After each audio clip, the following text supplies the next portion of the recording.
Mga ka-antrep, Huwebes ngayon. So, ina-expect namin, akala nyo, walang tao kung Huwebes dito sa Candis.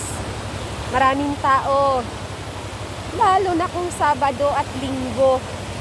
Okay? Pero at least, hindi pa rin, yung maraming tao kasi, masaya naman siya, kaya lang, kumbaga crowded ba? Halimbawa ito, punong-puno, hindi kayo maka-enjoy na mag-kayak-kayak, mag-dive-dive kasi ang dami. Ay, may pinag-anuhan dito. Sana hindi dito nag-iihaw para hindi magdumi yung dito. Tapos pag marami na kasing uling, dumi na yung aagos na tubig. Sana doon na lang mag-ihaw. Tapos daanan pa siya. Para siyang gilid ng pool. So, sana wala mag-iihaw dito sa gilid ng nitong pool. Kumbaga sa pool side. Walang mag-iihaw para yung pinag-ulingan hindi mag-ano. Tignan nyo. Lakas ng agos. Akala mo pag tumawid ka doon, parang madadala ka lalo doon. Ang lakas ng agos yan doon.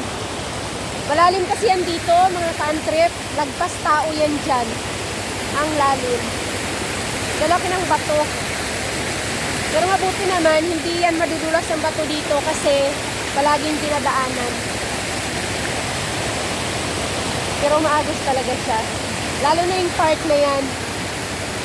Walang nagsusim-sim or umuupo-upo dyan kasi ang lakas ng agos niya. Lalim yan dyan, oh.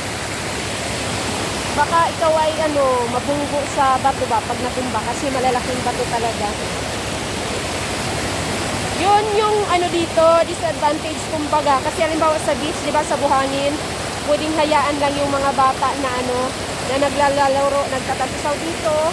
Bantayan mo talaga pag dito lang naman na part kasi malalaking bato. Pero yun doon sa baba, kagaya nung tinatambay at nilalaruan ng mga anak namin, hindi doon